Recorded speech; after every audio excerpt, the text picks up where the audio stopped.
What's poppin', y'all? JT from the City Girls is, would we say rightfully? I don't know about rightfully. She's getting clowned, or she's getting backlash, she's getting attacked, she's getting made fun of, she's getting pointed out. People are making fun of the fact that she's going on this tour, she's doing a solo act now, and one of these venues that they pointed out was like this bar and grill place.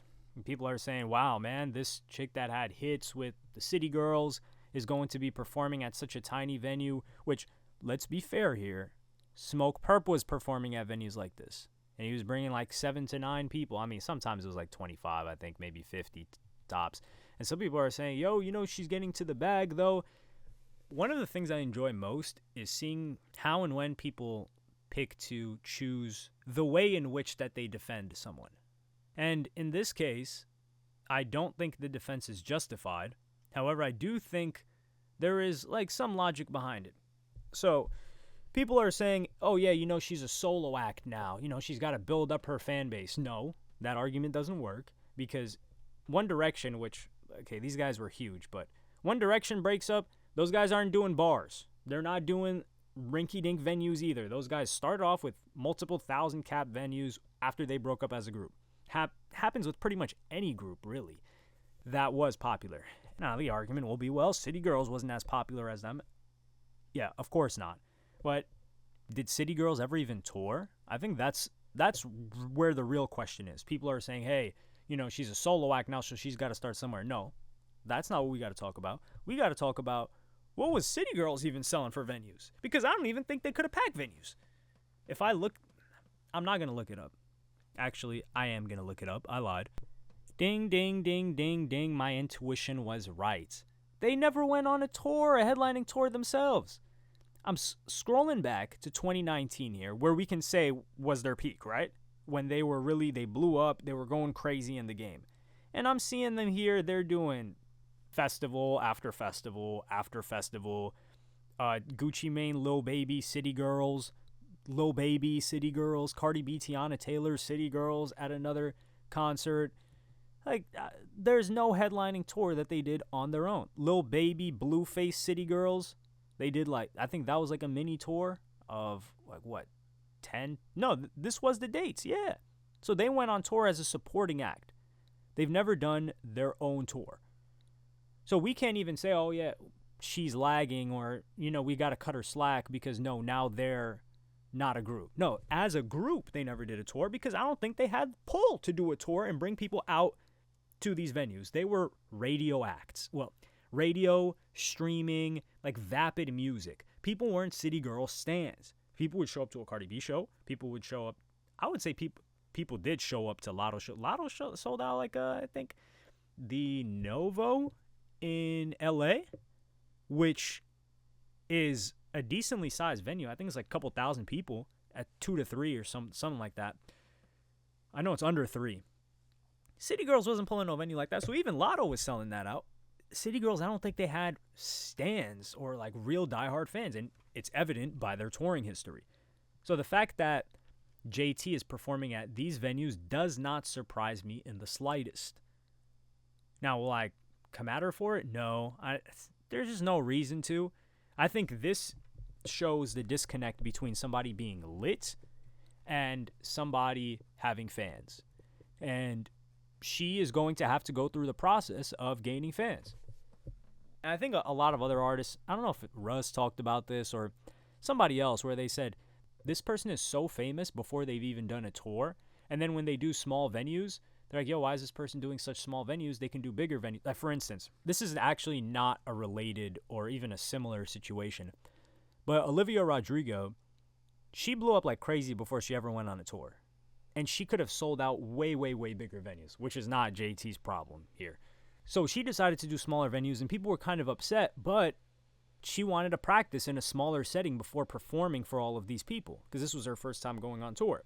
JT, she's been performing for years upon years upon years, so we can't really compare that.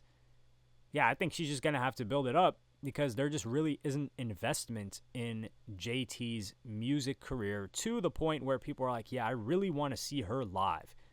I think people see JT on IG and that's enough for them, where they see her on some screen. I don't even know if she's really on TV like that.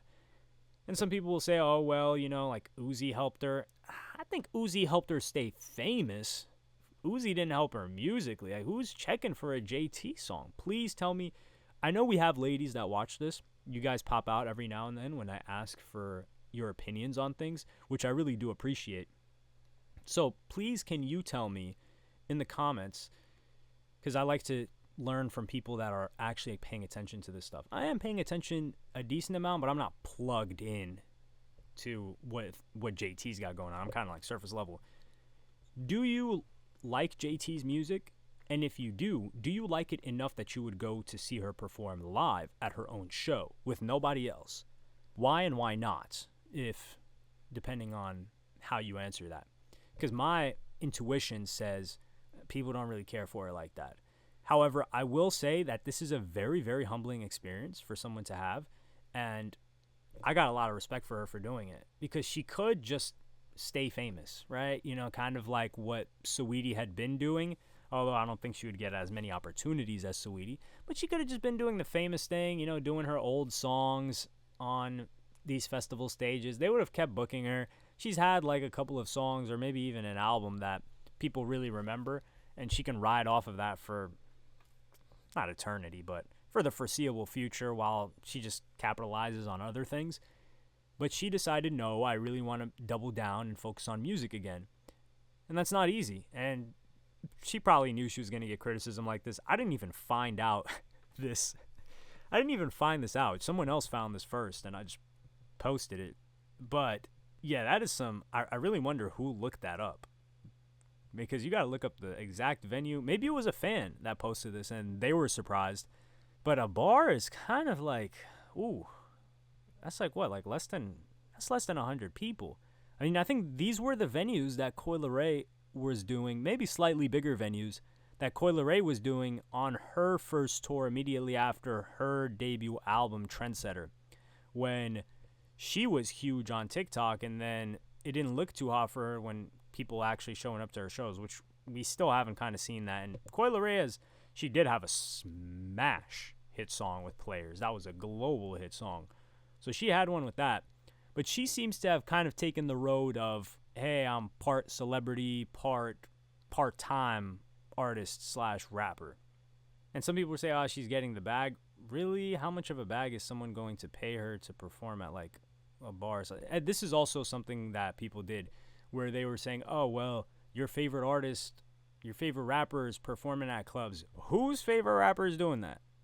I mean, maybe the rapper is doing a walkthrough or something, but I say the same thing about these rappers that just pick up bags from club to club. And those are artists that, like, for example, that was Moneybagg Yo for a while.